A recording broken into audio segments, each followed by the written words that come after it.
Welcome to the Jehovih Chronicles with your host, Cosmon Cal.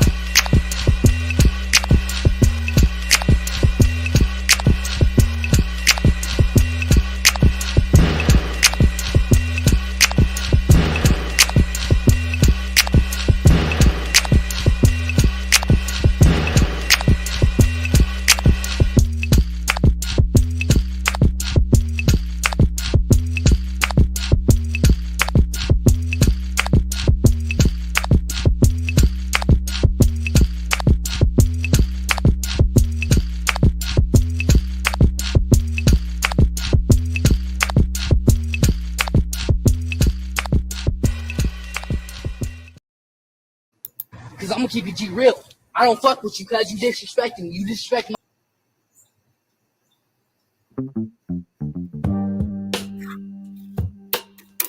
Jehovih is as near this day as in the time of the ancients. Put yourself in order, becoming one with him. And no book is so easily read as his created universe. Inspiration comes less by books than by what Jehovih wrote. His worlds read him and his works. Frame your speech and your thoughts for him. He will answer you in your own behavior and in the happiness of your soul. Great wisdom cannot be attained in a day, nor purity and strength to overcome temptation, till the growth is from the foundation. The fool will say, the sacred books are no more than man of his own knowledge could write. Yet he has not wisely imitated the power of the words of your God. Let him do this well, and behold, he will also declare my words are from me. Yes, he will recognize them wherever found. It is the will and wish of your God that all men become constitutionally capable of receiving and comprehending the highest life, and that they shall no longer depend upon any priest, church, oracle, holy book, or upon consulting the spirits, and that their behavior may make the earth a place of peace, with long life to all people, for the glory of Jehovah. To his Etherian gods and goddesses, Jehovah said, as you have founded arcs of light in my Etherian heavens to determine the travel of my corporeal worlds, so shall my God of the earth inspire mortals to build lighthouses for man's ships that travel on the oceans, and those who travel in the ships. And those on the land shall know when a ship nears the port, even as you see my traveling earth approaching the place of Caucasus. For this shall be an illustration to mortals, that I have appointed cycles of times and dawns of times, with gods and goddesses to superintend my creations in tenderness and love, lest by chance man becomes despondent, saying, alas, Jehovah did not provide in wisdom commensurate with the magnificence of his creations. Behold, the time draws near when the nations of the earth shall course around the whole earth in ships, crossing the seas and oceans to all the places I created.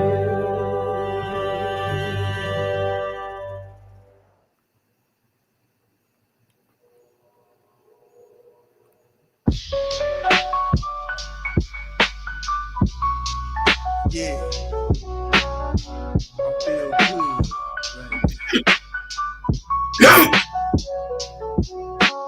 The atmospheric Green skies, they gang coming. I be in and out, so leave that thing running. Purified is preferred.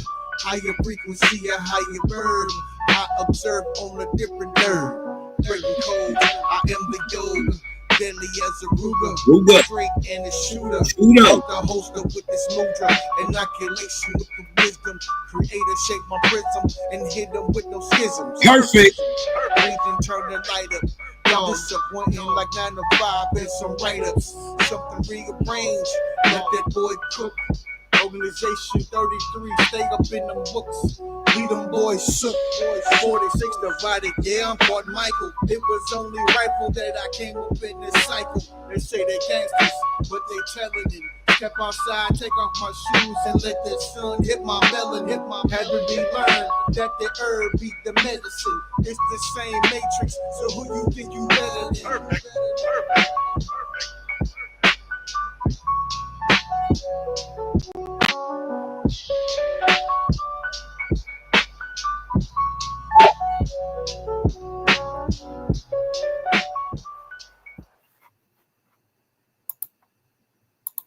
Old woman told hotel workers in Holmes County that she had been directed by. All right, question for Ease. Would you kill your child, your son, if your God told you to? You said if the Most High told me to? Yeah. Or yeah, man, the Most High said do it, then that's what it is. Yeah, man, the Most High said do it, then that's what it is. Yeah, man, the Most High said do it, then that's what it is. A 22-year-old woman told hotel workers in Holmes County that she had been directed by God. To go on a shooting spree about the solar eclipse, and that not long after she left the hotel in a purple Dodge Challenger driving to the interstate, traveling west, shooting into 2 cars. One of the drivers was shot in the neck, the other grazed in his arm. If your God came to you right now, tonight, in pomp and glory, shining, and he commanded the death of your child, would you sacrifice your child? If the Most High is going to do it, of course. If the Most High is going to do it, of course. If the Most High is going to do it, of course. Peter Lucas Moses refers to himself as a radical religious person who is with the Black Hebrews. And he just pleaded guilty to killing a 4-year-old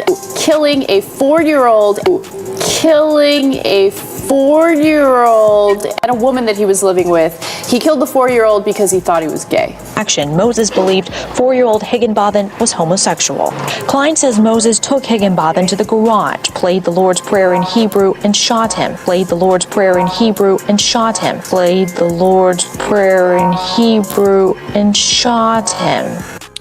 If God came to you and told you to sacrifice your kid, would you sacrifice your kid? Hell yeah. Hell yeah. Hell yeah. God is called a terrible, demon-like power. God is called a terrible, demon-like power. God is called the terrible, demon-like power. So Napa means empty, you could say, or open. Shita means demon, or demon-like or terrible. Shita means demon, or demon-like or terrible. Shita means demon, or demon-like or terrible. According to the criminal complaint, Polite told investigators God told him to shoot Pastor Germany.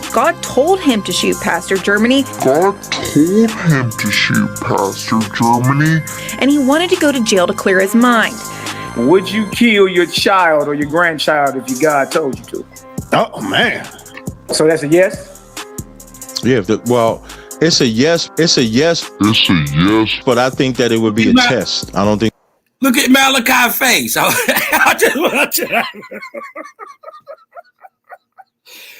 Man, he beat Cap up so bad. Cap looked terrible in this.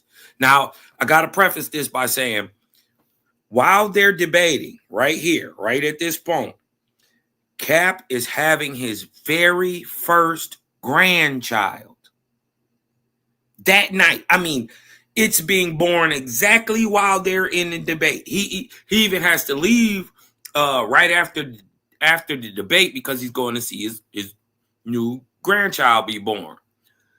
So how ironic it is that, and how diabolical the thought process must be, and your God must be, that you are okay with saying, I would kill and follow through with killing your own grandchild. I want y'all to watch Malachi's face. See, that nigga gave him the he gave him the straight face. What did you say? What did you say? Here comes with the oh man. You dig what I'm talking about? Now watch, this is crazy, man. Watch this. Cap looking bad.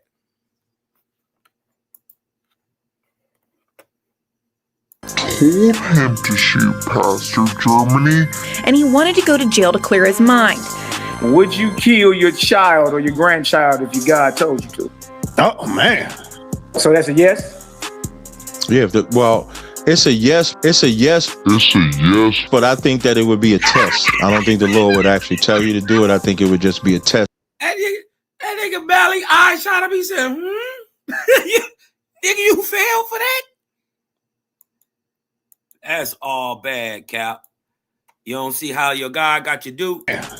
So that's a yes?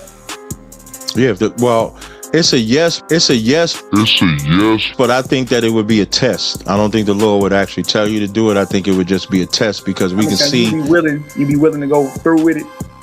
Or go through. I'll go through any trial the Lord puts me through. He was leader Yahweh ben Yahweh, the self-proclaimed Son of God. One day in 1981, her North Dade home became a house of death. Banks and her husband, Carlton Carey, had just returned from talking with police about another Yahweh member who had been decapitated. Today, Yahweh ben Yahweh is charged in her attempted murder and the death of her husband. October 1986, Yahweh's take over an Opalaka apartment building. Two residents who were ordered to leave publicly complained. That night, both were shot to death. Wow! Judah, do you hear me? If the Most High Yahweh tells you to kill your family, would you do it? Yes or no? Absolutely yes. Absolutely yes. Absolutely yes. Oh, Judah, no. Damn. Judah didn't mean that, y'all. If the Most High say, put your family down, would you do it for the Most High? By faith, yes. By faith, yes.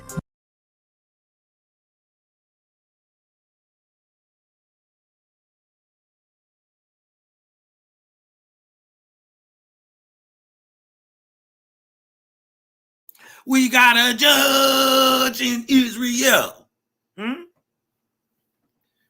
Huh? Must have been a political assassination like Charlie Kirk, because guess what? We ain't seen her since we shot a hole in her face. Since we exposed the darkness in her soul, we ain't seen your judge since. We ain't seen your judge since. As a matter of fact, we beat on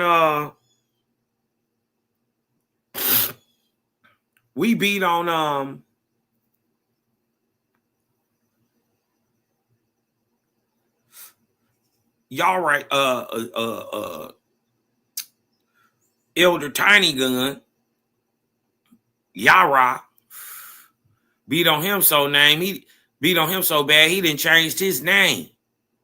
Whooped on JJ so bad he changed his name, and he don't even rock with Hebrew Israelitism no more. He ain't even 7,000 no more. He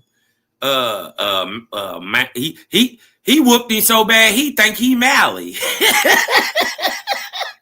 He took Mally name. That's crazy. You know, it's a bunch of these boys you don't see no more. They real quiet. They used to make a lot of noise. Now they real quiet. Right? How about the simple fact is that Malachi dusted Cap, right? But Cap ran from Selah. He ran. That's real. You dig what I'm talking about? You're going to have to catch your fade, homie. But it's all good. We got a judge in Israel. By faith, yes. But he's going to tell me not to do it, just like he did Abraham. We have a story like that already. Next. The moral law is that if a child was to be rebellious, okay, towards their parents, they was to be taken down and be stoned to death because of that. You see what I'm saying? Would you do that? Would you do that if your God came back to you today in glory and said, I want you to stone your son if he get rebellious? Would you? Would you do it? Yeah, I probably would. Yeah, I would. Yeah, I probably would. Yeah, I would. Yeah, I probably would. Yeah, I would. Wow. The Most High was to come to you and ask you to off your loved ones. Would you do it, brother? If I had made the mistake, if I had ancestors inside of me and I made the mistake to make babies with outside nations, and then I heard the download from my ancestors saying that you need to put them away, yes, I will put them away. Yes, I will put them away. Yes, I will put them away. Okay, Judah Nazareth, if the Most High come to you and say, I want you to put down your family, I have a better movement for you that I need you to do, would you do it? They're out of here. They're out of here. They're out of here. I just wanted to show that real quick to show the delusion. It ain't got nothing to do with the topic that we actually on today, but I hadn't showed it in a while. And man, the God spell, religious indoctrination, man, will make you even kill your own children. Bro, if y'all think that any of them is playing, it's off with their heads for their own children. So if they'll do that to their own, what won't they do to yours? If a God just so happened, or a spirit just so happened to blow past their ears, or blow some hot breath up their nostrils, and they get the idea that they want a living child sacrifice. Not only is your child out of there, but their own. How diabolical and evil must that inspiration actually be? This Jehovah Chronicles number 269, Black Monarchy Around the World. Now, my thing is why I wanted to show, everybody know I'm on the Aboriginal kick, but sometimes you can't always just focus on, oh, these people are, woe is me, these people are lying on me. Right? Sometimes you got to show that this is just par for the course. And if they're lying on somebody else to hide a history and usurp culture, ethnicity, and whatever else it is, why wouldn't they do it to me and mine? And to come out to find that the people who ran Europe were heavily melanated people, well, then that don't fit with the story that the classical narrative in history is telling, especially after you learn about iconoclasm and whitewashing. You get a truer, more clearer version of why we have this whitewashed, sanitized Mayo history, right? Because it is in fact not true. It also ties back to America, because even in this video, they're going to show you a meeting between Europeans and who we call Native Americans today. I'm going to show y'all not only they're not where they come from, where they originally sourced, only half of that is right when you say Asia. The modern day Native American that is on the reservation today is primarily a 100% pale-faced European, or he's a stringy-haired Eurasian. They're European and Asian. Those are the yellow people with the Siberian looks and the Asian genetics that are on the reservations today. They're going to show you a picture of them meeting in Europe. I ain't going to hold it up no longer. I'm going to show this.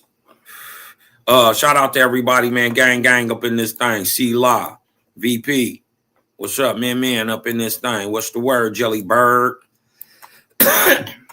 Kila, RBG. What's the word? My nigga through. Yeah, JJ dropped his flag. Yeah, changed his whole style, everything, name, everything. You can't stop the march of this light. Johnny James, my bro, what it do? Huh? My email's always been better than yours. You dig what I'm talking about? Angelic, what up, though? You dig what I'm saying? Everything ain't always what it seems.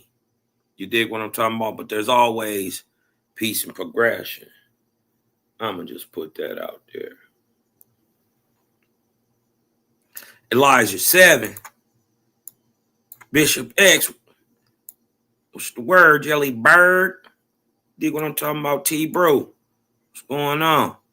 Dig what I'm talking about? We just going to get into this one real quick. I ain't going to even hold y'all up. I'm going to just let this one rock.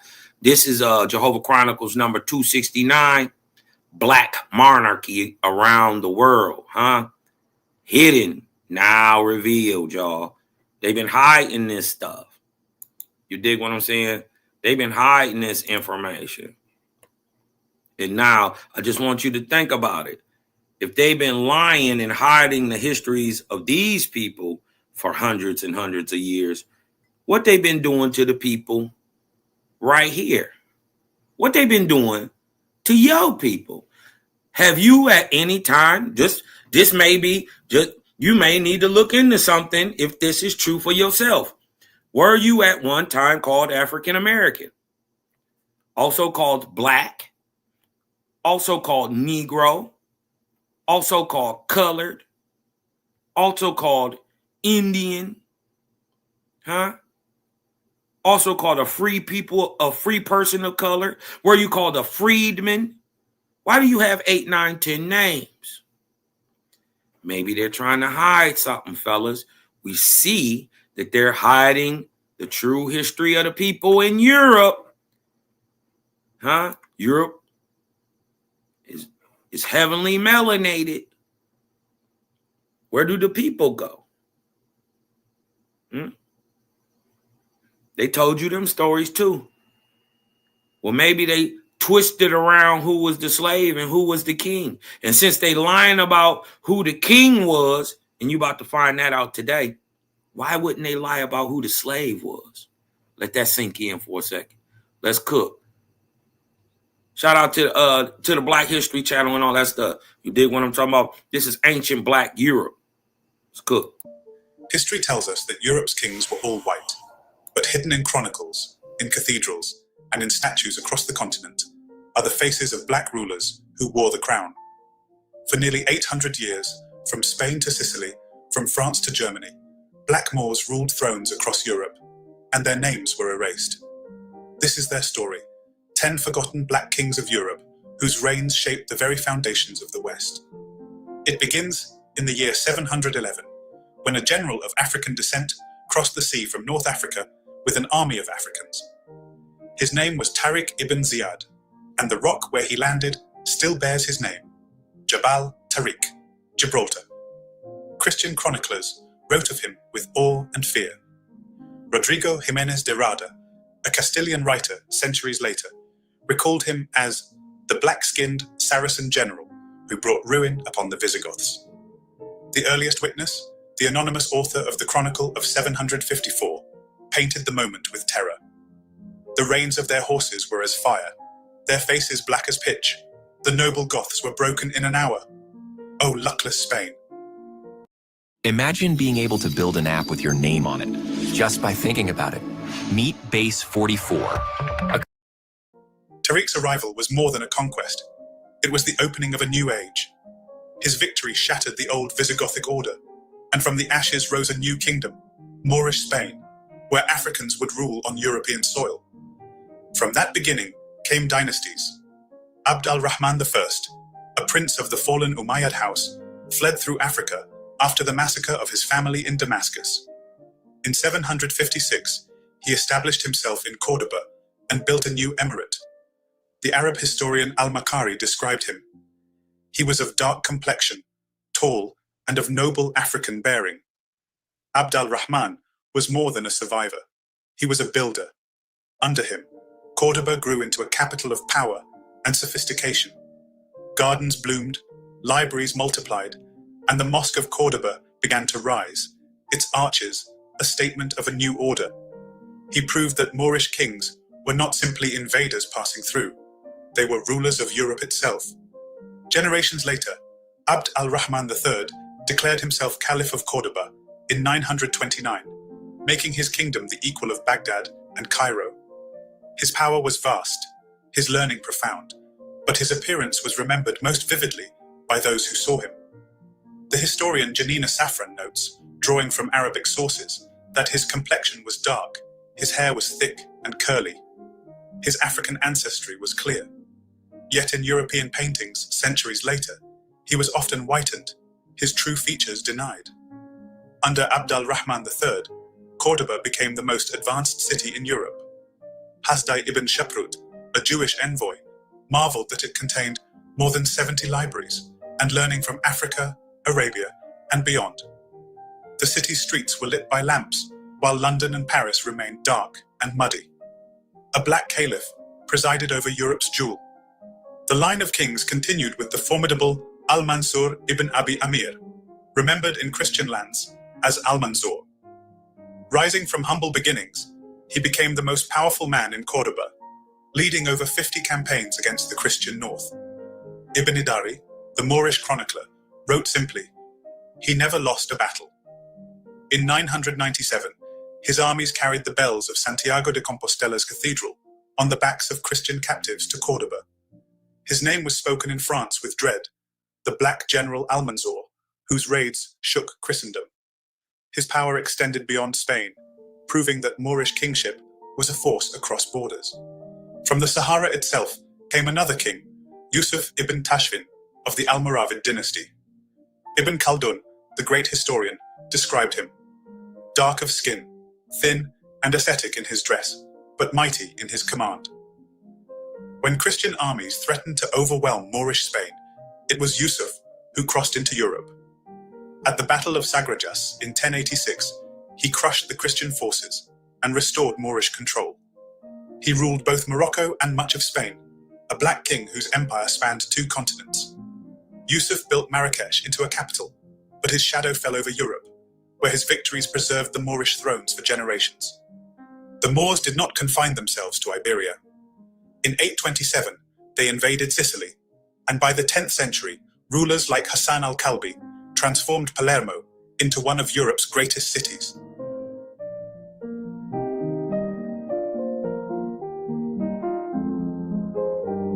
The geographer Ibn Hawqal wrote, "Palermo is larger than any city in Italy, filled with gardens and palaces." Under the Kalbid dynasty, Sicily became a jewel of learning and prosperity. Its irrigation, architecture, and culture bore the mark of Africa. The golden mosaics that still glitter in Palermo's cathedrals are the legacy of Moorish kings who once ruled the island.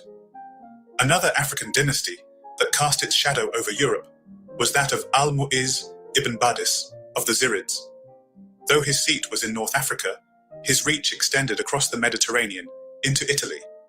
His armies and governors held Sicily, and his scholars and artisans shaped its culture. The historian al-Bakri wrote of his reign, "The people of Sicily bowed to his governors, and his African armies held the land." Under Al-Mu'izz, African knowledge, law, and art crossed into Europe, fusing with local traditions and leaving monuments that still stand. Beyond Iberia and Italy, black kingship appeared in surprising places. In Germany, in the Cathedral of Magdeburg, stands the statue of Saint Maurice, a black African knight venerated as a saint and royal figure. Carved in the 13th century, his features are unmistakably African. Art historian Gude Sukala Redlefsen observed, Maurice's face is that of an unmistakably African man, with tightly curled hair. Now, this is one of the most well-known, unknown hidden black faces in the world. This is Saint Maurice. You dig what I'm talking about? This is the guy who purportedly brings you Germany.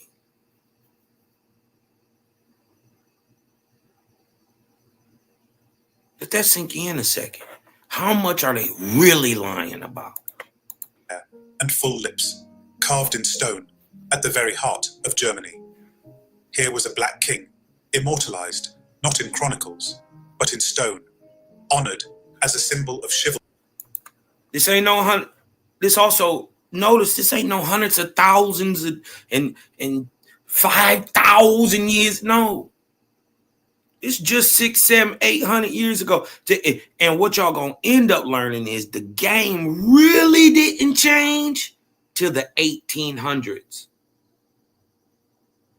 Early 1800s, the black monarchy or Negroidal or colored monarchy, aboriginal monarchy, however you want to put it, right?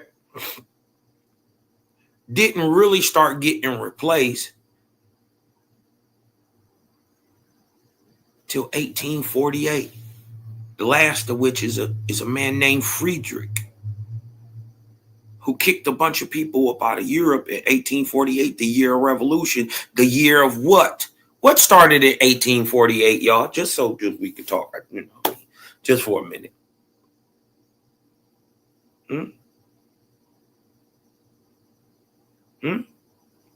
Anybody want to tell me what started in 1848? Huh? I'm talking about Friedrich was one of the last of these Negroidal types. Talking about King Friedrich, Germany. 1848. Anybody want to tell me what started in 1848? Just put it in the chat. We just keep cooking. Let's go. And faith at the center of Europe. In Cologne too, the memory of black kings was preserved. The shrine of the three kings in the great cathedral includes depictions of the Magi, and from the 14th century onward, one of them is clearly shown as black, crowned and regal. Jean de Visse, the art historian, wrote, "The black magus was not a servant, but a king. His crown, a recognition that Africa produced rulers equal to any in Europe." These were not minor decorations. They were central to Christian Europe's greatest shrines. The image of black kingship was carved into Europe's sacred spaces. The last of the Moorish kings was Boabdil, Muhammad XII of Granada. There's a secret about a lot of these black Moorish Saracen, right? Why are they so different than the people who are already there? And why are these guys ruling? What gives these guys the authority to just go around and say, well, I'm the ruler now? And you dig what I'm saying? And why are they so, if the Aboriginal of Europe, the Middle East, quote unquote, Arabia, and Africa are all brown, how are they sure these people are not Aboriginal Europeans and not Africans? How are they not sure, or are they absolutely sure? Can you prove that these people aren't migrants to Europe from an even older age. What happened to the great Wampanoag sailing industry? The great Algonquin seafarers. Did you know Columbus seen one in 1470 AD go to Europe? He seen it with his eyes. This what gassed him up to think that he could do it. He seen the Indian and his little chica come to Europe, to Ireland, Galway specifically. He had seen Indians 22 to 28 years, 16 to 28 years before he ever even start pushing the idea to come to America, which he thought was Asia. Right? He was wrong. Huh? What happened to the great? Well, how did the Wampanoags even know?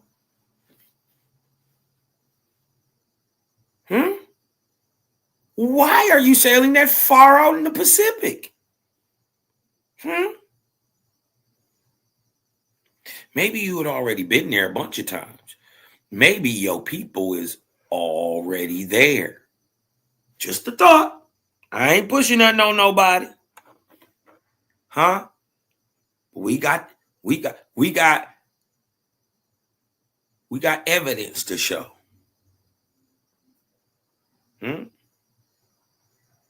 That Americans could have. I'm not going to say for sure. But it's looking very likely that why we got all this Moorish structures and all this stuff in Europe and America, but you ain't got none in Africa where you trying to say that these people come from? You don't got the same type. It's not even the same type. The ones you do, the little bit you do find in Northern Africa, where they saying these people come from, is nothing like the stuff you find in Spain. The stuff in Spain is like the stuff you find in America. And America is like Spain. The little, what they're calling Moorish in the northern parts of Africa is, it physically, objectively looks different. It's a total different style. Right? It's not Granadan. It's not Cordoban. It's not American. You dig what I'm talking about? Those are alike. But the ones in Northern Africa that kind of sort of look like it, they get built much. They're newer, by the way. They're not as old. They're new by at least a couple hundred years. You dig what I'm talking about? Usually about 4 to 5 to 6, 700 years. They're later, right? And they don't look alike. The stuff in Spain, it makes sense if the stuff in Spain looks like the stuff in Africa. They're not the same. And the stuff that does kind of look like the stuff in Spain, that's in Northern Africa, was built, it's new. It's not even, most of that stuff, not even 100, 200 years old.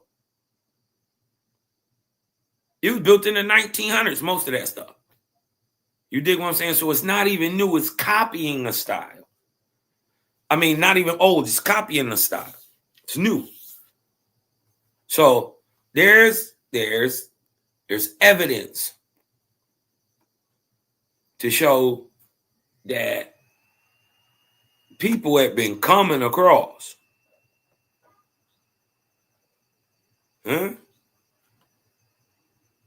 Just saying. In 1492, he surrendered the city to Ferdinand and Isabella, ending nearly 800 years of Moorish rule in. Yeah, did y'all know that?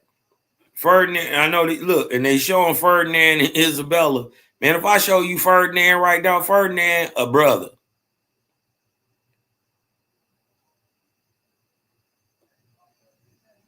Yeah. So is Isabella.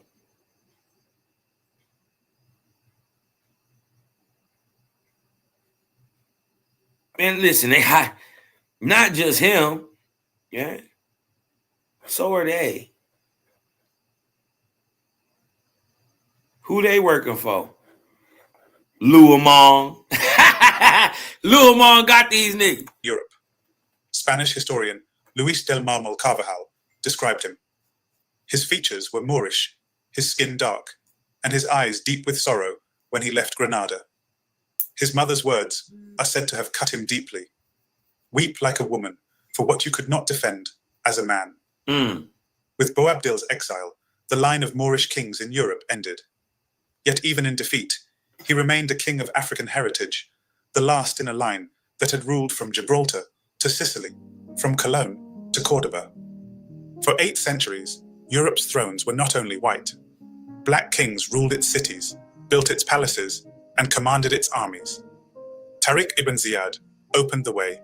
Abd al-Rahman built Cordoba. Abd al-Rahman III lit its lamps. Al-Manzur carried terror into Christian lands. Yusuf ibn Tashfin spanned continents. Hassan al-Kalbi turned Palermo into a jewel. Al-Mu'izz ibn Badis tied Africa to Sicily. Saint Maurice was immortalized in stone. The Black Magus crowned in Cologne. And Boabdil wept as the last Moorish king departed Granada. Their faces were dark, their hair curly, their bearing African, and the chronicles testify even when paintings do not. Europe has tried to erase them. Painters whitened their portraits. Historians silenced their names. But stone does not lie. The statue of Saint Maurice still stands in Magdeburg. The Black Magus still gazes from Cologne's cathedral glass. The arches of Cordoba and the mosaics of Palermo still gleam with Moorish artistry. These were not shadows, nor myths, nor outsiders. They were kings of Europe, black kings, forgotten by design, but not lost. Their thrones were broken, but their memory endures, and today we speak their names again.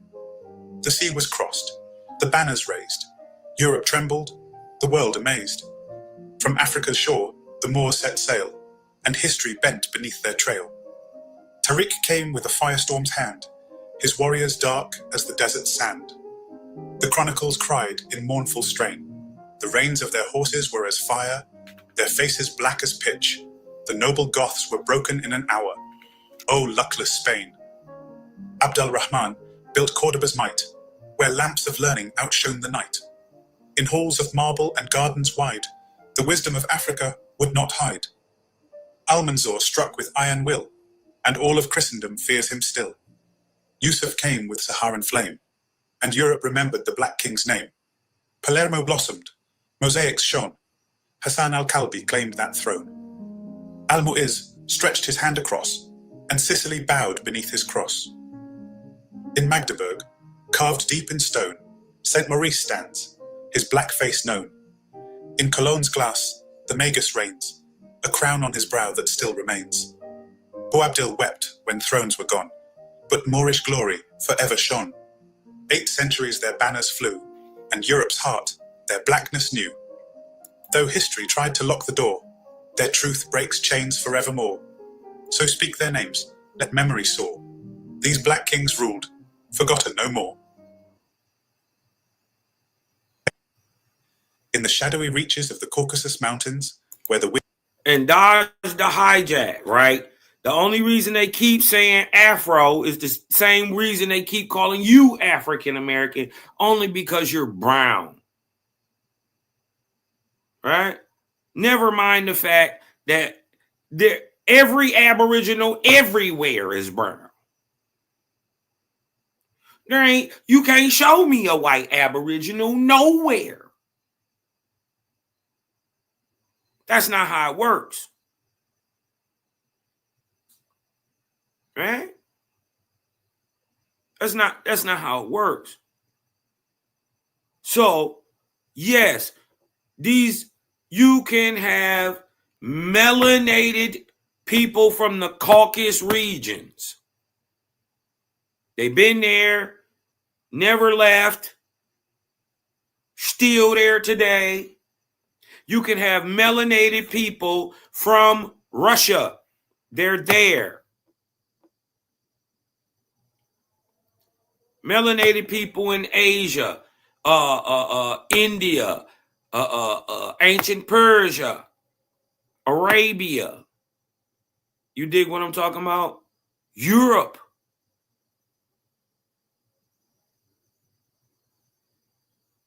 Don't y'all know the real home for white skin being pushed across the world is Africa? They tell you the most genetic variation come out of Africa or is shown in Africa. Well, that's because the most people went into Africa. It's not that they came out of Africa. They went into Africa. To get more genetic variation, you must have more genetics to start off with initially. You're going to have, if one people only got 2 genetics, the other people got 3 genetics, one got 4 genetics, and these people got 10 genetics. You're going to get more variation through time through the place with 10. Why? Because more of the people went into Africa.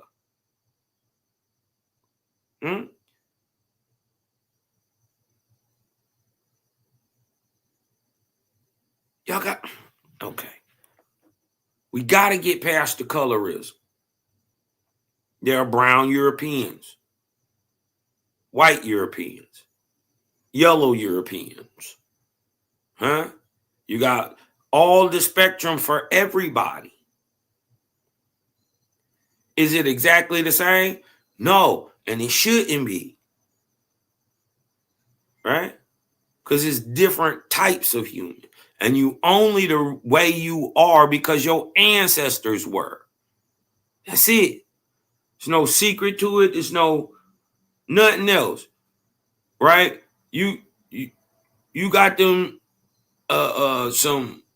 you got maybe the epicanthic fold, the Chinese looking eye. You dig what I'm talking about? You want to know why you got that? Because some of your ancestors had it. Do that mean that they had to be Chinese, though? No, because we see black people, Africans, you dig what I'm talking about? Even Europeans, right? With the epicanthic fold, with no Asian admixture. So it must be produced for another reason. I think it's because of the light. But that's just my idea. Let's cook. Just because these people are brown don't make them African. Just because you brown don't make you African. Don't fall for the dupe. Don't let nobody tell you your history. Go back, do your own genealogical work. It'll tell you what it is. Then nobody can tell you nothing. You dig what I'm saying? Just because they brown, watch, they'll hit you with the ancient Afro-Russians. And that's actually kind of, if you was dumbing it down, you dig what I'm talking about, you would call it Afro. Right? Because these people are not African Russians. They don't even sound right. Exactly just like African American don't sound right. Afro-Russian don't sound right. But they're trying to paint a picture. This nigga is a brother, but he Russian. That don't make you African just because you brown. Check. In the shadowy reaches of the Caucasus Mountains, where the winds of time whisper secrets and the stones themselves remember, lies a land called Abkhazia. This misty coastal stretch along the Black Sea has long puzzled scholars and silenced truth seekers. For buried beneath its pine-scented hills and ancient towers is a tale few dare to tell. a tale of black nobility, of a dark-skinned people who once ruled the heights of Russia before history was rewritten, distorted, and drowned in whiteness. The Abkhazians, known today as a mysterious Caucasian ethnic group, were once the ancient Black Russians. They were not visitors. They were not slaves. They were kings, priests, builders, warriors, and settlers whose legacy reaches back thousands of years into a time when the African presence in Eurasia was as natural as the sun rising in the east. Ancient sources once spoke freely of these early black populations in regions that now evoke Slavic imagery, Georgia, Armenia, Chechnya, and even parts of southern Russia. But with the rise of European nationalism, colonial racial science, and the whitening of world history, this truth was buried under waves of propaganda. Listen! But now, with artificial intelligence capable of cross-referencing ancient maps, linguistics, DNA studies, and neglected historical records, the memory is returning. And AI is now beginning to confirm what many Afrocentric scholars have long maintained: the original peoples of many Eurasian territories. And it's not just Afrocentrics. You dig what I'm talking about? It's not just Afrocentrics. It's melanated people have been asking these questions, period. Right? Wherever you been at, we've been questioning what you've been telling us because we know you're a liar. The devil is a lie. That's always been true. So guess what we ain't supposed to do? Believe you. Including Russia, were African in origin. The Abkhazians, in particular, are one of the most intriguing remnants of this Black Eurasian legacy. Their name is ancient, linked in some linguistic circles to the Egyptian Pakaz. Watch this. Their name is ancient, linked in some linguistic circles. Hold on.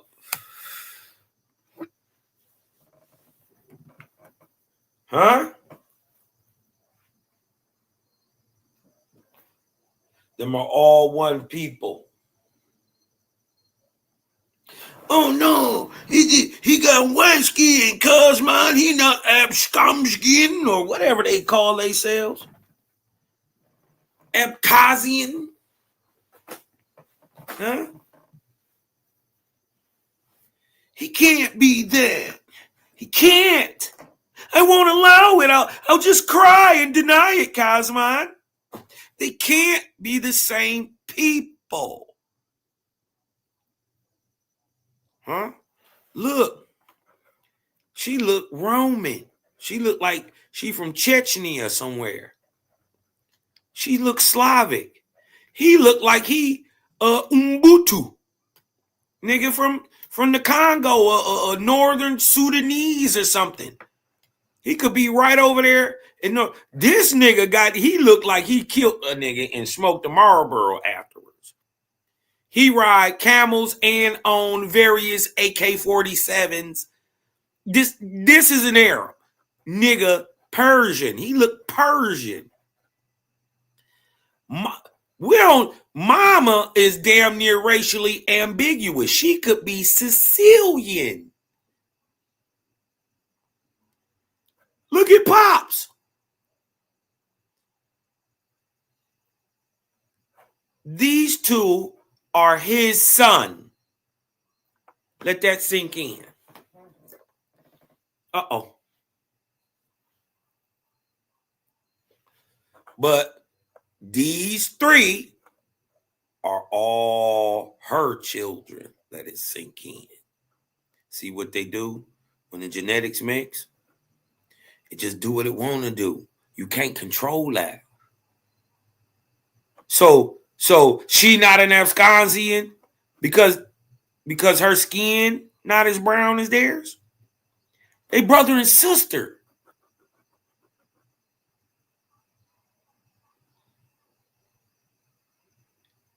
This is why Jehovah tell you in today's time, skin color is not a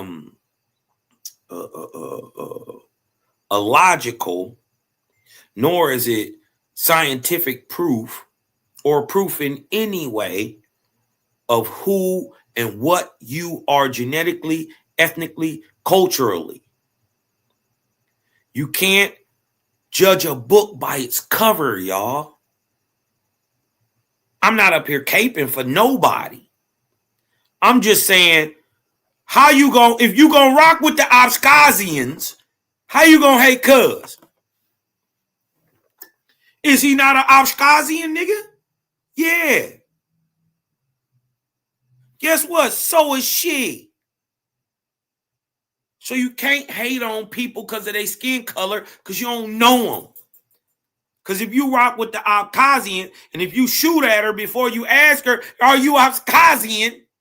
You done killed your homie. See? I mean, just to put it in street narrative. So to make it final and you get it.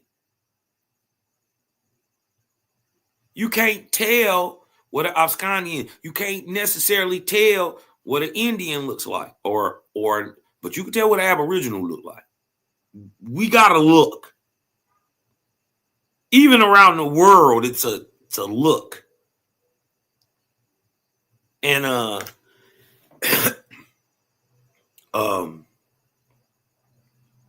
but you can't necessarily tell what an Indian is by its color. You can't tell what an African is by its color. Can't tell what a European is by its color. You can't tell what an Asian is by its color. So we got to do more than that. We got to be more than simple colors in a crayon box. This black Eurasian legacy. Their name is ancient, linked in some linguistic circles to the Egyptian Pakaz, meaning house of the nobles or noble ones. Their mythology echoes the... Now, what's funny about this is these people in time are called Caucasians. They're Egyptians, really. Your boy Herodotus break it down that they had been there a long, long time, right? And if you think about it, I think he's saying something like they was there like, 600s, 700s BC or something. But Egypt was just coming back around at that time. You dig what I'm saying? Becoming a superpower again after falling.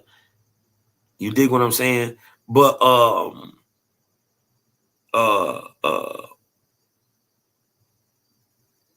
that's still in the New Kingdom. That ain't even when Egypt was great. So how would they not? They'd be in that time when they're in their, 20, what that would have probably been in their 23rd, 24th, 23rd dynasty, 22nd, 23rd, 24th, somewhere in there, dynasty in the 700s. You dig what I'm talking about?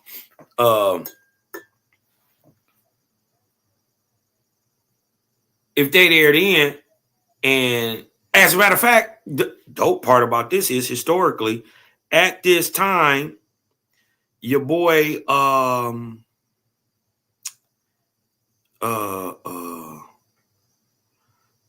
Cushites are taking over Egypt. The Meroitic kings are taking over Egypt. They're gonna rule from about roughly 750 to 650. So during this time that we're talking about, we got Cushite. I'm not even saying Nilotic because the Cushite, they come from east. They migrated there. But what we know for a fact is these Cushites were Buddha worshipers and brought back the real Thoth worship as Owaspi told you they did. That's crazy. Right? It's crazy. Did y'all know that these black kings that ruled the Nubian dynasty in Egypt, the Meroitic kings, they were Buddhist? Why do you think they're called? They were in a sense Buddhist. They were Buddhist, but they practiced ancient Zoroastrian religion. This is why they're called the Kush, because they come from the ancient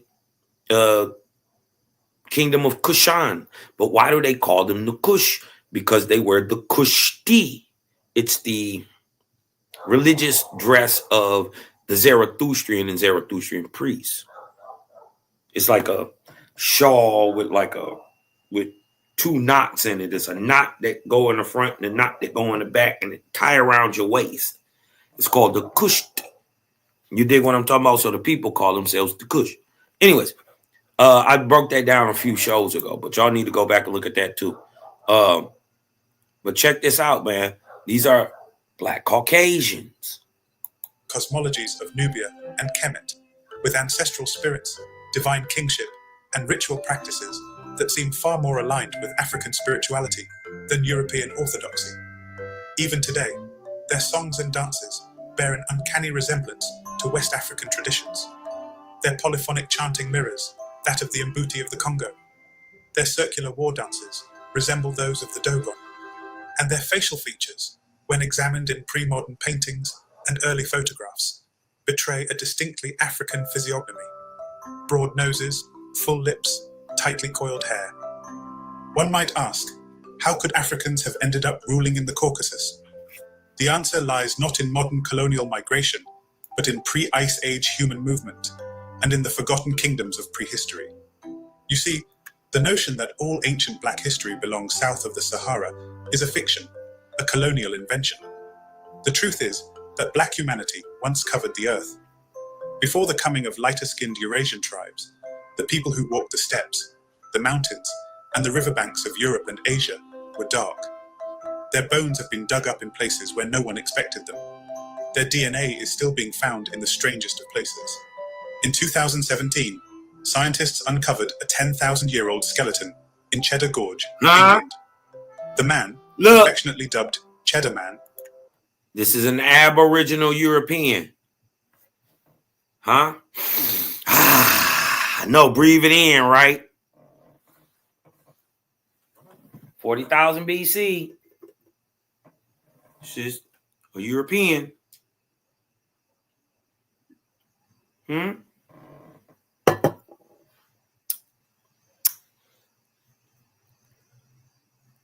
telling you, he looked just like that 8,000 BC. He looked just like that 300 BC.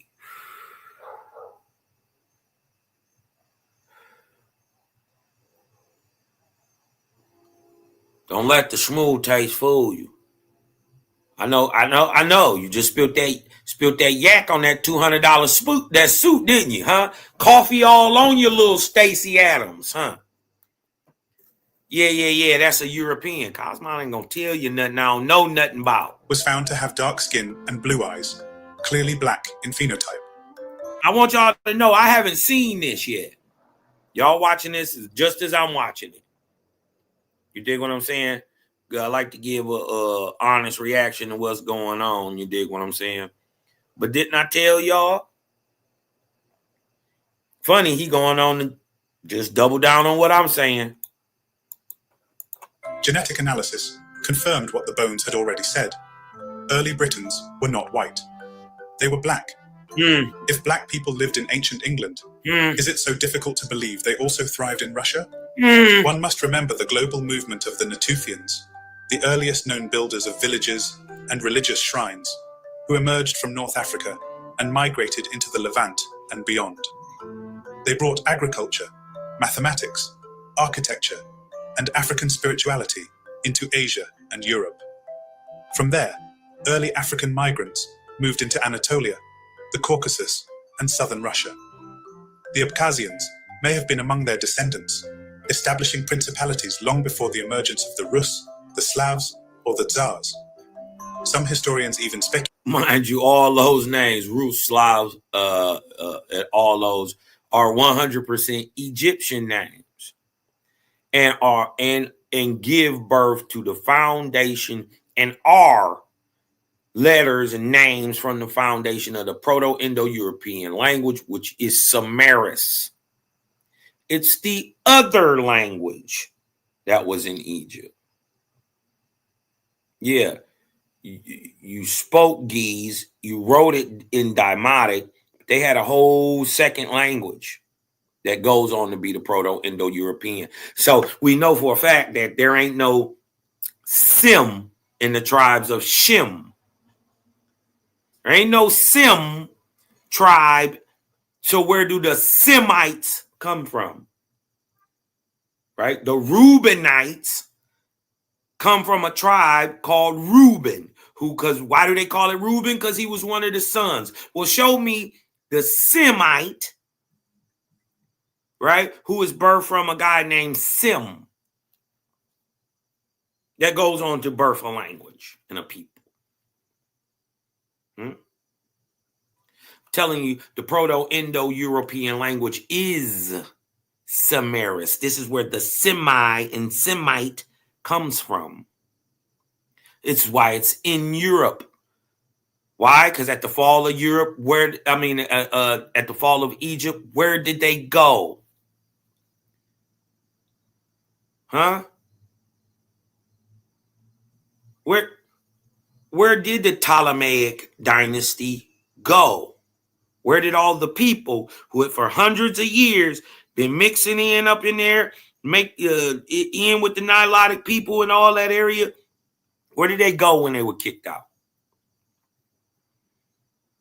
They went to Europe. And they brought their language with them.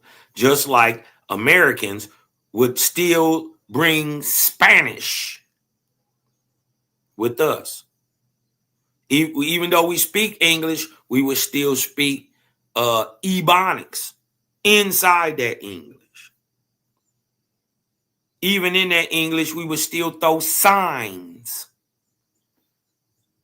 It's all a language. This is why the people in Europe say they speak a Semitic language, a Semite language, because the language is Semiris. Huh? It's like Spanish is in America. Right?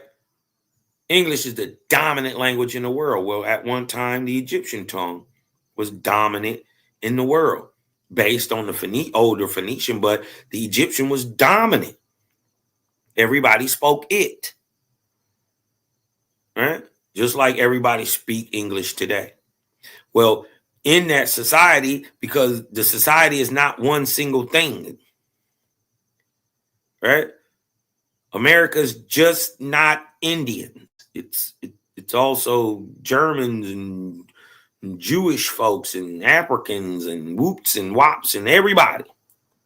The mix is what make it. But in that mix, there's a language, a number two language. Just like in America. See? Dígame. ¿Tú hablas español? It's just what we can do. ¿Tú hablas español? Do you speak Spanish?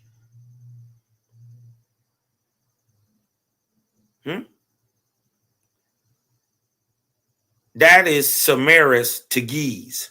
Geese would be equivalent to English. Semiris would be is equivalent to Spanish. Just to give you an idea. That the biblical Magog. And this is why those people out of Europe are speaking a Semite tongue. I'm telling you, everybody but the Israelites spoke a Semitic tongue, especially in the Middle East, up here in southern Russia, Caucasus Mountain region, Turkic region, all up there. Old Assyria, Phrygia, all that. The warlike northern kingdom may have had black origins linked to these highland peoples. Medieval Arab and Persian chroniclers often describe the northern territories as inhabited by Sudan or Zanj, terms used for black people. The famous traveler Ibn Battuta described the people of the northern Caucasus as dark-skinned and strong. Even in Slavic folklore, there are echoes of this forgotten presence. The hero Chernobog, literally black god, was demonized in later Christian eras, but he likely derives from earlier African deities, once honored as bringers of balance and knowledge. One of the most direct links between black Africans and Abkhazia can be found in the Kingdom of Caucasus. Yes, the very land where Jason and the Argonauts sailed to retrieve the Golden Fleece. Caucasus, according to Greek historians like Herodotus and Strabo, was home to a dark-skinned people with woolly hair and African features. Herodotus specifically wrote that the Colchians were black-skinned and had kinky hair, and that they practiced circumcision like the Egyptians. He even claimed that they were descended from a contingent of Egyptian soldiers left behind by Pharaoh Sesostris. Caucasus was located in what is now western Georgia, directly adjacent to Abkhazia. The cultures were linked, their artifacts shared motifs, and their people likely intermarried. In other words, the Black Colchians and the Abkhazians were cousins, branches of the same African-rooted tree. Yet while Caucasus made it into the European imagination through Greek mythology, the Abkhazians were slowly erased. As the Didn't I tell you who was talking about it? Herodotus. See? All right. I ain't making this up. Look, just like I told you, the Colchians, Ethiopians, Egyptians have thick lips, broad nose, woolly hair, and they are of burnt skin. This is Herodotus. This is what he was telling us about the Caucasus people. Through Greek mythology, the Abkhazians were slowly erased. As the Russian Empire expanded, it launched waves of extermination, assimilation, and cultural whitening campaigns that devastated the native highland peoples. Many black Abkhazians were killed, expelled, or forcibly mixed. The Russian conquest of the Caucasus in the 19th century, known as the Caucasian War, was not just about land. It was about memory. It was about erasing the last visible links to a time when Africa was not a continent apart, but the mother of the world. Yet memory resists erasure. Guess we're going to have to do a build on that. If you never heard of the Caucasian War before, hit me with a 1 in the chat. Legends passed down by Abkhazian elders, there are tales of dark ancestors who came from the south and built the first cities. Some refer to them as the ones with sun in their skin. In mountain villages, stone structures older than any known Slavic settlement are still worshipped and maintained. No one knows exactly who built them, but the style is unmistakably African, circular, aligned with the stars, and inscribed with symbols that match Nubian script and Meroitic designs. Even the language of the Abkhazians bears traces of African roots. The Abkhaz tongue belongs to the Northwest Caucasian family, known for its extreme consonantal density and unusual phonemes. Interestingly, similar sound patterns are found in southern Nigerian languages, like Efik and Ibibio, languages known for their consonantal clusters and nasal tones. While this could be coincidence, the cross-referencing of ancient migrations makes it plausible that remnants of African syntax, phonology, and cosmology survived in the Caucasus long after the skin of the people had been bleached by intermarriage and imperial violence. One of the most astonishing pieces of evidence comes from photography. In the archives of pre-Soviet Russia, tucked away in forgotten corners of museums, are photographs of noble Abkhaz families from the late 1800s and early 1900s. In some of these, you can clearly see black faces, proud, regal, and adorned in aristocratic attire. These are not enslaved Africans or foreign travelers. They are native sons of the land, descendants of a lineage that stretches back to a time before Europe called itself white. Their eyes burn with the memory of forgotten empires, and their silence asks us, who are you to forget us? In Soviet times, the Abkhazians were further suppressed, their autonomy crushed, their heroes rewritten. The whitening process intensified, and yet, despite decades of erasure, their oral traditions persisted. Some elders still speak of a time when their ancestors rode horses like Nubian cavalry, worshipped the gods of the sun, and sang songs in a tongue older than Russia itself. They tell of temples made from basalt, of ancestors who came from the direction of the Nile, and of skin as dark as night. Across the Black Sea in Turkey, small African-descended communities still exist in Izmir and Antalya, remnants of an African population that once spanned the entire coastline. In fact, some Turkish scholars admit that early Turks encountered black populations in Anatolia and the Caucasus when they first migrated from Central Asia. In Georgian historical chronicles, there are references to dark tribes in the mountains who resisted both Persian and Russian invasions for centuries. These dark tribes are never depicted in modern Georgian textbooks, but they existed, they resisted, and they left their seed in the soil. When we speak of the African diaspora, we often think of the Atlantic slave trade, of Haiti, Brazil, or Mississippi. But the diaspora began long before slavery, before ships, before chains. The original diaspora was the movement of humanity itself from Africa into every corner of the earth. And in places like Abkhazia, the African presence was not one of exile or captivity, but of kingship. The Abkhazians were the children of black nobility. Their blood remembers pyramids, not plantations. It is time we expand our maps. It is time we reclaim the frozen chapters of our story, thaw them with fire, and speak them aloud. The Abkhazians, those mysterious, almost forgotten people of the Black Sea coast, are not a footnote. They are a reminder, a revelation, a resurrection of truth buried under snow and shame. And now that AI is reviving their memory, it is our duty to honor them, to teach their story, and to restore the dignity of a people who once ruled where few imagined they ever stood. Russia, that land of onion domes and frosted history, is not just white. Its soil carries the footprints of black giants, and Abkhazia is their monument, unseen, unsung, but eternal. We were there before the snows fell down, before white crowns ruled the northern crown. In mountain mist and forest breath, we carved our names on stone and death. Black were the kings in coats of light, riding through stars in Caucasian night. The drums they beat are silent now, but history hears, and truth knows how. We bore the fleece that Greece desired, lit temple fires the Slavs admired. Our faces etched in granite walls, erased by time, but memory calls. We are the ghosts in Russian veins. The sunlight, often dismissed or misinterpreted, reveal a legacy of African presence in Europe that challenges mainstream narratives. From the celebrated warriors and scholars of antiquity to the Moorish rulers who shaped medieval Spain and beyond, the imprint of black Africans on European civilization is undeniable. Ancient Greek art frequently depicted African figures, often with remarkable realism and respect.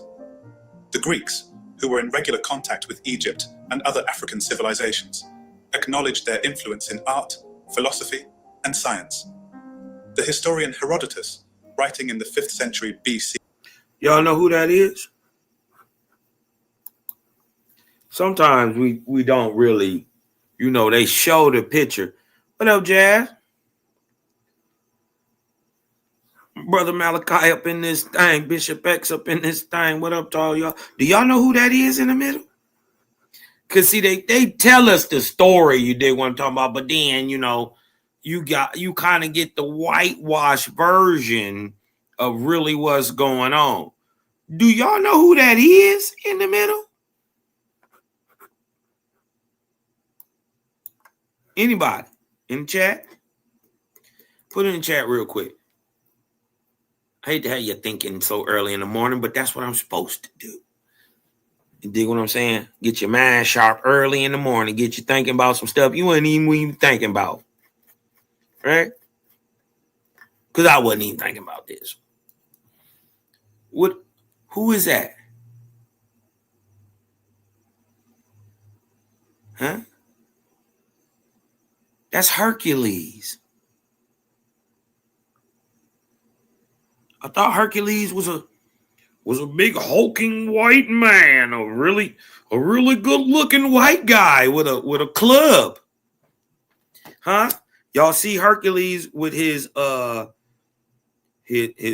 lion skin on, right?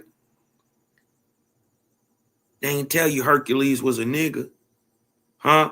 Remember his daddy, Heracles, is named after the the goddess Hera, but he's the son of Zeus. Zeus was born in Egypt. He's from Africa. So is Heracles.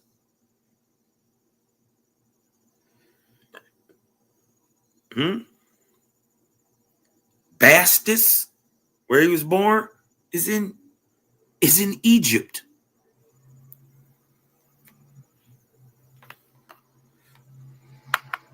They ain't tell you that part of the story, did you? You thought this Greek nigga was a white nigga. See, this is why you gotta get past your hate and your racism, because if you don't read, you never know. Huh? Who is this then? Why he blue black? Who is that then? Why she pouring stuff in his cup? We know this is Hera. Huh? Actually, if y'all really want to know what's up, this is Baal and Astaroth. The third iteration of Zeus, right? Deus, Jupiter. You dig what I'm talking about? This is Baal, aka Zeus, the father of Heracles. This is Hera, wife and war goddess of Zeus, right? But depicted as a white woman. This is Astaroth. Uh-oh. So, Cosmon, you saying they been swirling since the Ark of Lu?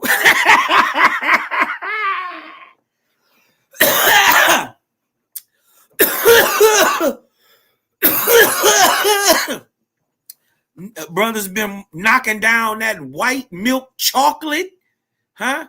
Since 7053 BC in the Ark of Lu? Come on, man. You got to get past it. E. described the Ethiopians, a term often applied broadly to dark-skinned Africans, as the most handsome of men, and noted their advanced customs and martial prowess. Greek vases and sculptures depict African individuals as warriors, traders, and diplomats, indicating their integrated presence in the Mediterranean world. The famous Ethiopian archer, depicted in Greek pottery, is just one of many examples highlighting African military and cultural roles in antiquity. As we move forward in time, the African presence in Europe becomes even more pronounced with the rise of the Moors. The term Moor itself is derived from the Latin morus, meaning dark or black, and historically referred to the African populations that conquered and ruled vast territories in Spain, Portugal, and Europe. I'm saying they was there already before that. As you see, they are the original European. They're already black. Okay? Got to get past. The aboriginal to the world is brown skinned. Let that sink in. I ain't gonna keep y'all long this morning. We just was cooking a little bit. I might skip up through the video a little bit, just to, and I'll tell y'all where to go. By the 8th century, the Moors had established a powerful civilization in Al-Andalus, one that would become the intellectual and cultural beacon of Europe. British historian Basil Davidson, a preeminent scholar of African history, declared that throughout the continent of Europe, there were no lands in the 8th century AD that were more admired by its neighbors or more comfortable to live in than a rich African civilization which took shape in Spain. The Moors introduced advancements in multiple fields that laid the groundwork for Europe's Renaissance. They established vast libraries, such as the one in Cordoba, that housed hundreds of thousands of manuscripts at a time when much of Europe lacked even a single public library. The introduction of Arabic numerals replaced the cumbersome Roman numeral system, facilitating developments in mathematics and commerce. Innovations such as the astrolabe, used for celestial navigation, and the compass, brought from China by the Moors, revolutionized European exploration and maritime dominance. The medical texts of figures like Al-Zahrawi, Abkhazian, influenced European surgery for centuries, and Moorish philosophers such as Ibn Rushd, Averroes, played a crucial role in preserving and transmitting classical knowledge back to Europe. The economic and agricultural transformations introduced by the Moors were equally profound. They brought new crops such as oranges, lemons, peaches, apricots, figs, sugarcane, dates, ginger, and pomegranates, as well as saffron, cotton, silk, and rice, many of which remain staple products of Spain and southern Europe to this day. Advanced irrigation systems, such as canats and acequias, revolutionized European agriculture, making regions like Andalusia fertile and prosperous. Portugal also felt the imprint of the Moors, who ruled over what is now its capital, Lisbon, then called Lisbona, for centuries. The very name of the Iberian Peninsula itself bears witness to its Moorish past, and the architectural grandeur left behind in cities like Seville, Cordoba, and Granada remain some of the most stunning remnants of African rule in Europe. The intricate tilework, geometric patterns, and horseshoe arches that define Spanish architecture owe much to Moorish influence. Despite their monumental contributions, the Moors faced increasing resistance as European kingdoms consolidated power. The gradual Christian reconquest, known as the Reconquista, eroded Moorish control over centuries. The final blow came in 1492, when the last Moorish stronghold, Granada, fell to the Catholic monarchs, Ferdinand and Isabella. The act of capitulation marked the end of nearly 800 years of African rule in Spain. But the cultural and intellectual influence of the Moors continued to reverberate across Europe. The legacy of the Moors did not disappear with their departure. Across Spain, Portugal, the Netherlands, England, and beyond, traditional festivals still commemorate their presence. These celebrations often feature participants donning Moorish costumes, and what y'all gotta understand is these so-called Moors would have been the first of the Europeans you would have been seeing here in the America. How do you think they got ingratiated so well? In with the indigenous populations. If we was so different, we lived so much in such a different way, you dig what I'm talking about? We wouldn't have been breeding with them people and locking in with them and even listening to them about their religious way. No, they came in and we listened because they looked like you. They had some sense.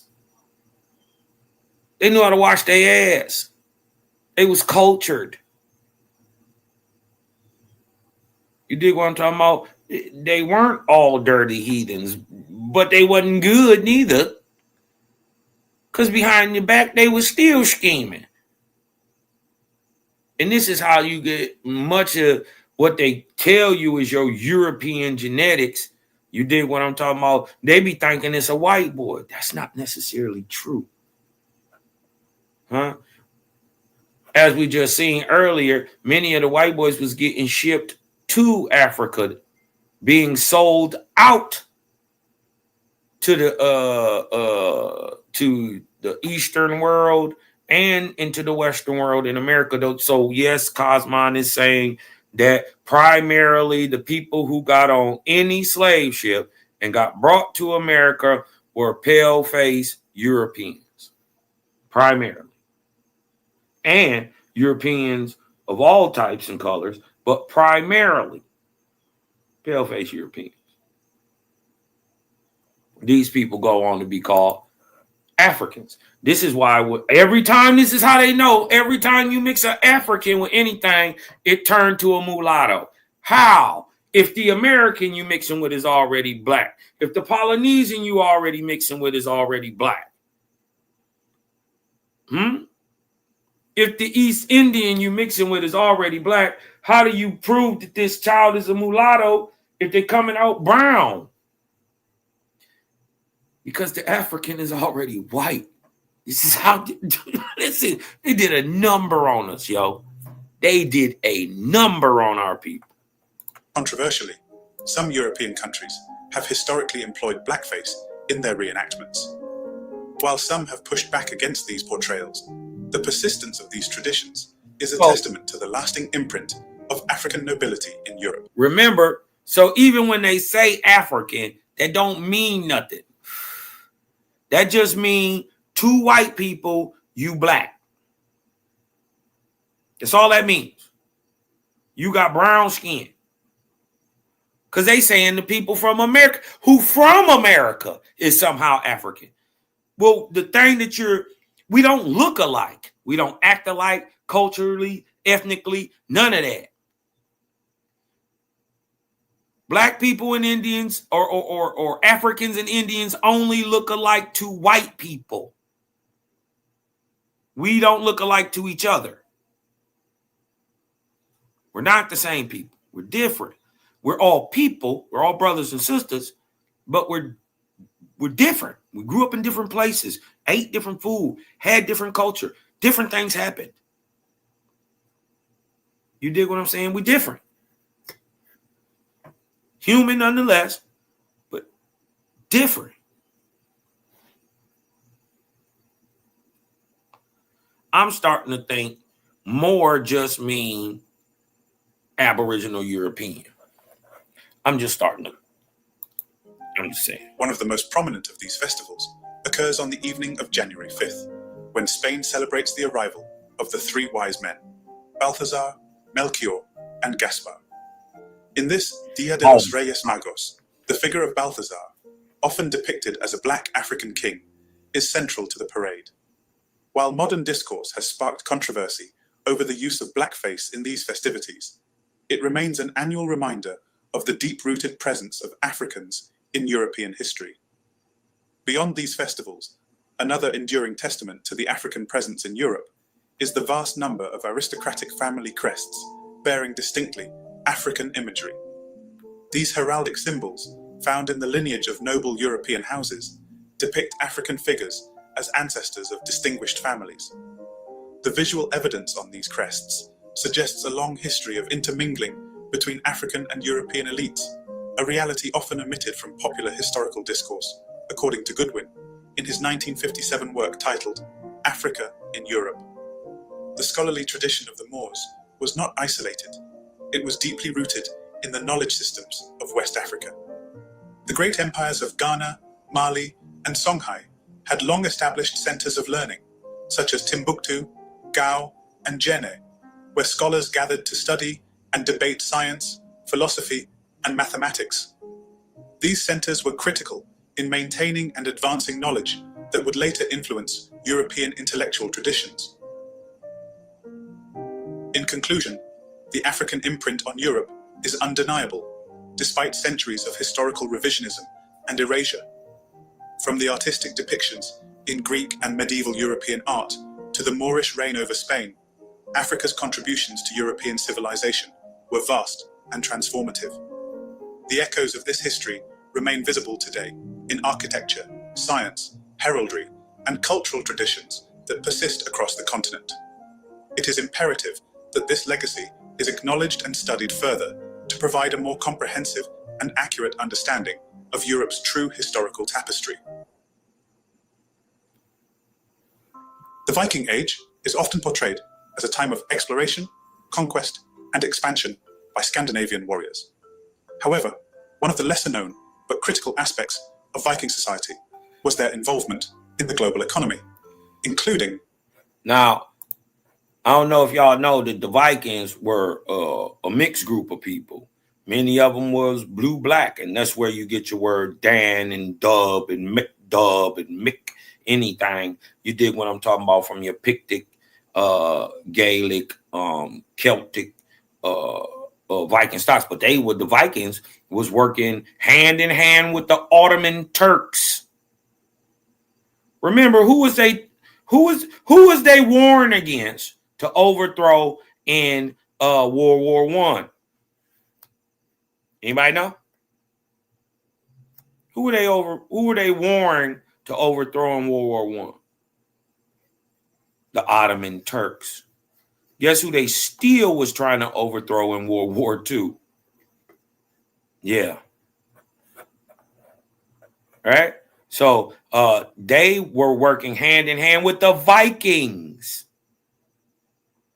Vikings used to come through, nigga, run that. Put the people, just put whole cities on boats. Sell them to the Corsairs. The Corsairs were in cahoots with the Turks, and they was in cahoots with the church. You dig what I'm talking about? And they was selling, them and the Ottomans was selling gangs of Europeans. Millions of Europeans. From 1450 to 1850. The same 400 years that you're supposed to be enslaved in Africa and they selling you, they're actually selling white people from Europe, documented in Western and Northern Africa. Oh, yep, Negro land. Yep, full of white people. Oh, y'all didn't know Africa meant cave dweller. The human slave trade. While Viking raids and pillaging are frequently highlighted, their role as traders, particularly in the buying and selling of human beings, remains a vital part of their history. In this global network, the Moors, who were predominantly Black Africans ruling vast territories in the Iberian Peninsula and North Africa, played an essential role. The Moors bought European slaves from the Vikings, underscoring the reality that slavery is not a phenomenon unique to any single race or culture. Rather, it was a transcontinental system involving various peoples, including Africans who bought and sold slaves of different ethnic backgrounds, including white Europeans. The Vikings were more than just marauding warriors. They were also... Look, I paused it right at the perfect spot.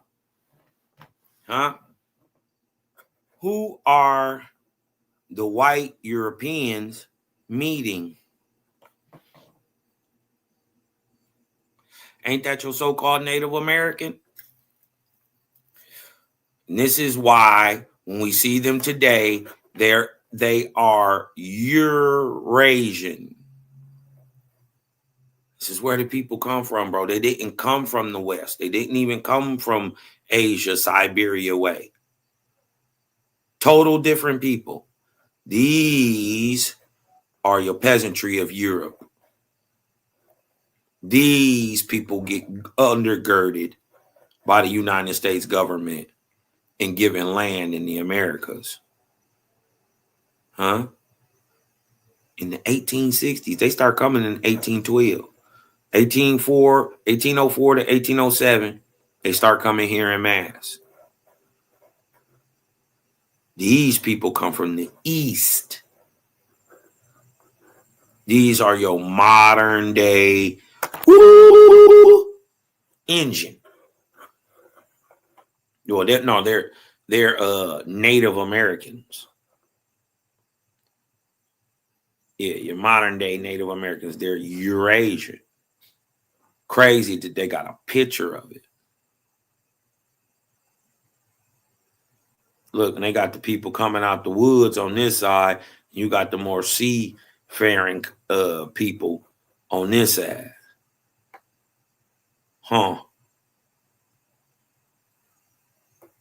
Traders deeply embedded in the economic systems of the time.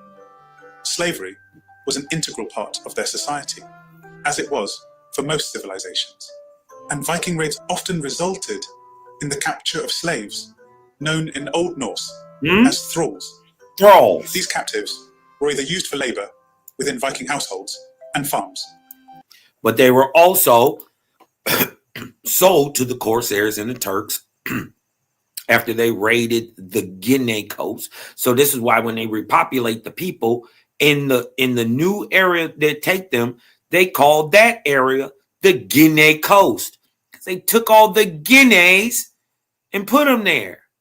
Where is the original Guinea coast? It's the area in the northern Mediterranean from Italy to Spain. The Ottomans and the Corsairs wiped it out. The whole western side from Russia and Finland and all that, all the way down to Portugal, the port of Gaul. Gaul is France. Gaul is also an Egyptian name in the Semitic tongue. All right, I ain't gonna keep going doing this. I ain't gonna keep doing all that. But your thralls, right? The descendants of the thralls today are your modern day Native Americans. Ooh wee, Cosmo. Don't be telling us the truth. We telling all that truth, including early in the morning. The Black African Moors. The primary source of slaves for the Vikings was the various peoples they encountered during their raids across Europe. They targeted the British Isles, the Slavic territories in Eastern Europe, and parts of modern-day France. Vikings would descend upon villages, monasteries, and towns, capturing people to be sold as slaves. These captives were diverse in origin, including Anglo-Saxons, Celts, and Slavs, hence the linguistic origin of the word slave from the Slavic people. The enslaved captives were taken back to Scandinavian markets or transported along Viking trade routes. From there, they were sold in major trading hubs or exchanged with other civilizations, including the Moors in Africa and the Iberian Peninsula. The Viking slave trade was not merely a European affair. It was a transcontinental system involving African buyers, underscoring the shared global participation in slavery. Wow. Slavery was a fundamental part of Viking society. Thralls worked as laborers on farms, artisans, and domestic servants, fulfilling essential economic roles. However, Vikings were not content to keep all of their captives for themselves. The trade of human beings became an integral part of their economy, enriching the Norse elite and facilitating further exploration and expansion. The Vikings' vast network of trade routes stretched from the North Atlantic to the Mediterranean and the Middle East, providing them with access to a wide range of markets where they could exchange white slaves for goods such as silver, gold, textiles, spices, and even weaponry.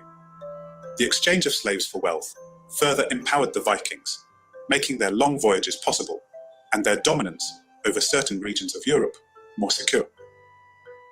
During the Viking Age, much of the Iberian Peninsula was under the control of the Moors, who were rulers of African origin, predominantly black Africans from West Africa and North Africa.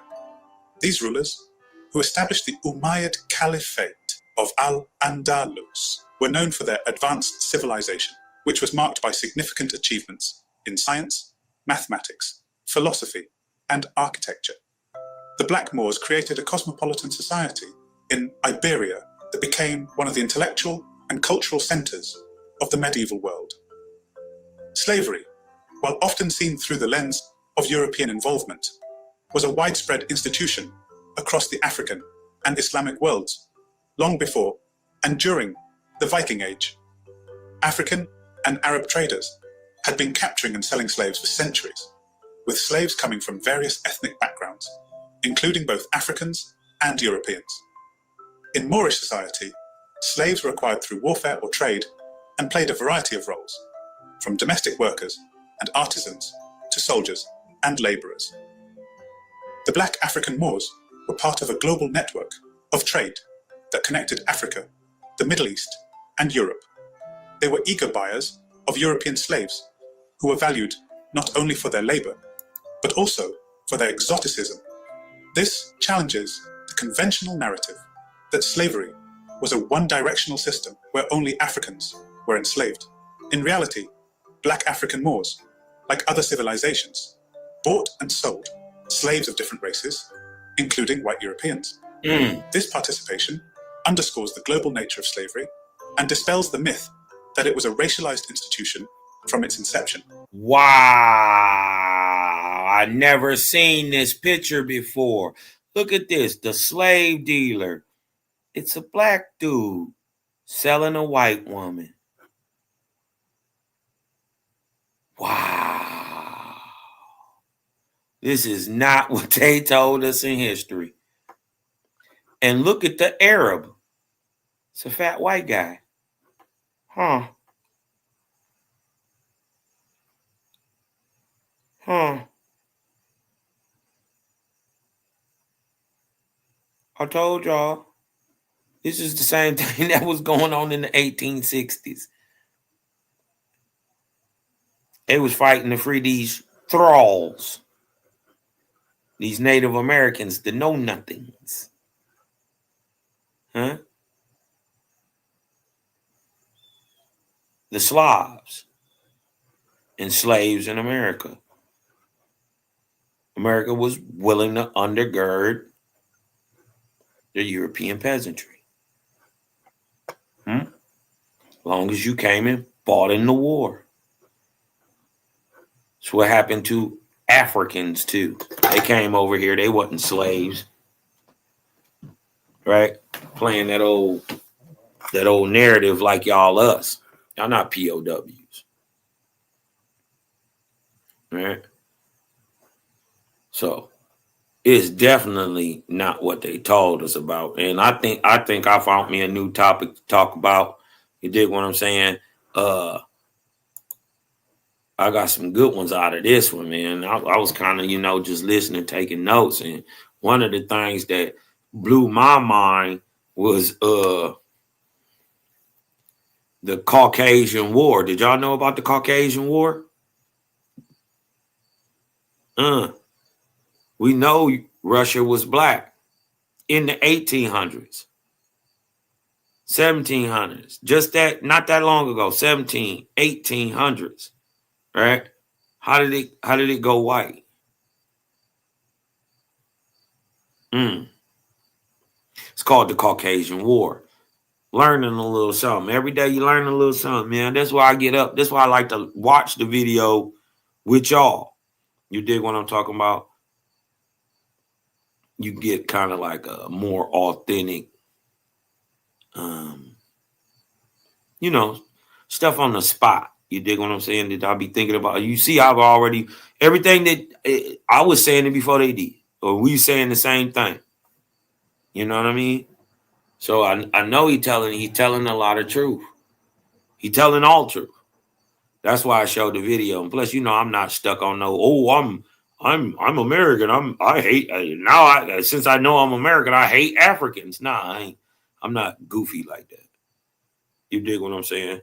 I'm just not an African. I'm just not one. There's just that on there. You dig what I'm saying? But I ain't got no problem with any other Africans. Shout out to them boys who be doing that. The little shorties be doing the Appiano dance. Ampiano.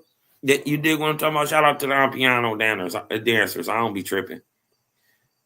But anyways, man, I ain't gonna keep you long, man. Just wanted to show you if they lying about European history, why ain't they lying about American history?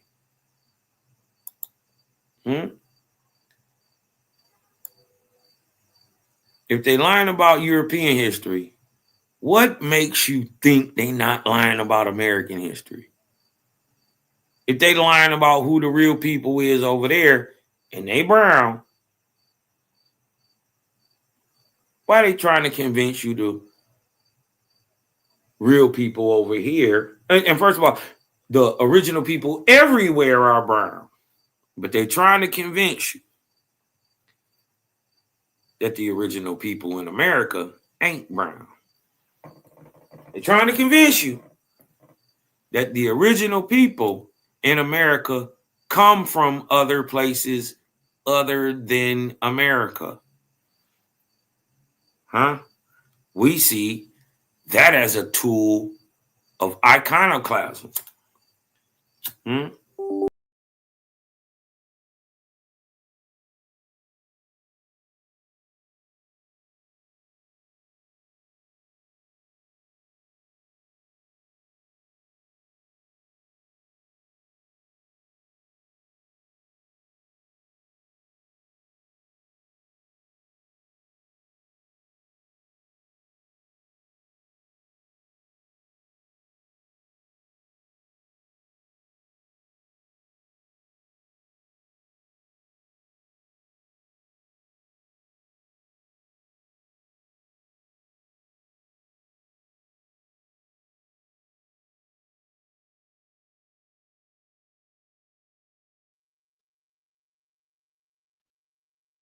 Dang, they kicked me out that mug.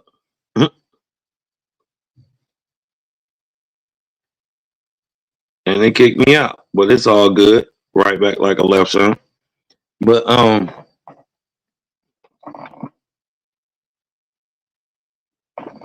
if they lying about one thing, what makes you think they ain't lying about the other? It's just something to think about.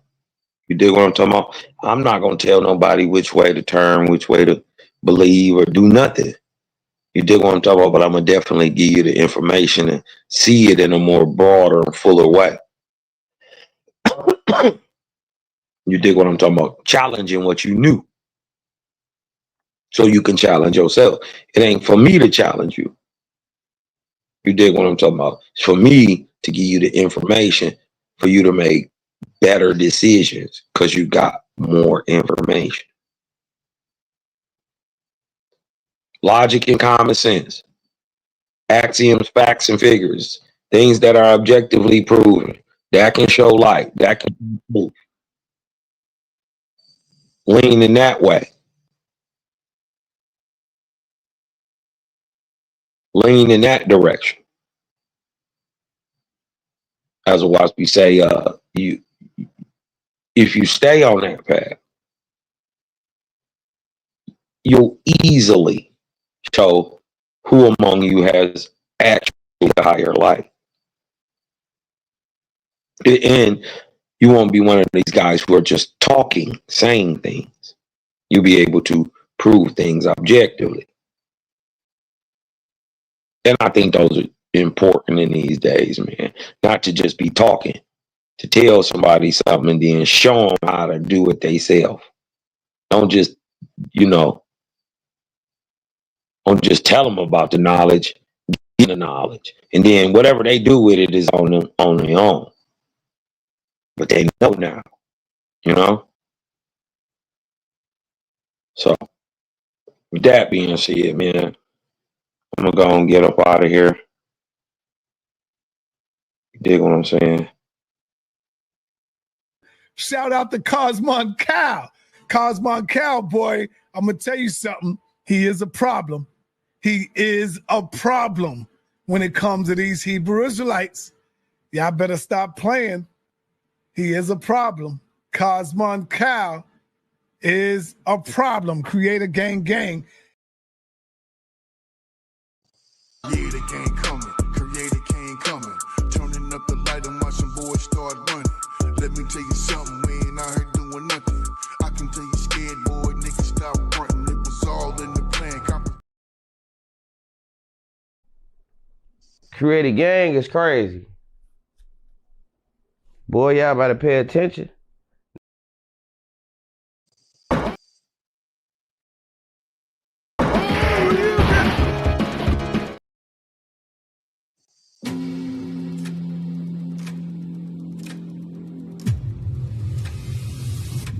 We fight as a single, impenetrable unit. That is the source of our strength.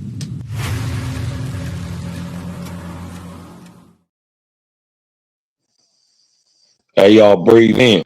Let that light in. Because I'm Cosmon and I'm out.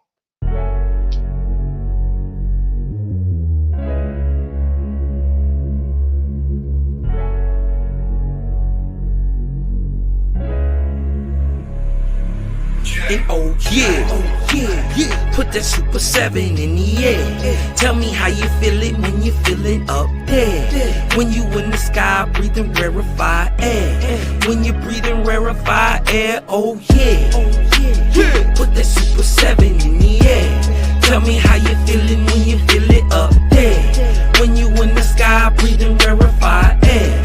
When you're breathing rarefied air, oh, It's that Japheth, that Chow Mein, that pepper. capable of that Tao Main since sun south in the arc of Wayne. My brain moving like Tao Sang, so ass above, it's so below. That up and that down thing, this flow is atmospherian. I call that a ground game. See, water is knowledge, so if I'm teaching, you're learning. So how your God make a sun without vortexian current? See, the pattern is ponic, I'm reaching out for my people. Oh, watch me flow through your speakers, you feel the force of the ether. And when the force gets the equal, I'm taking off like an eagle. Police popped the pastor yesterday for pushing put equal. My DNA is Moshe, mix that thing with higher water. My spirit rate is OTN, it's just a higher order. Got more light than Kavita, rap a lot just like Tila. Went from sinner to saint, shout out my big homie Sela. Got more torque than a sports car, got more work than a door star.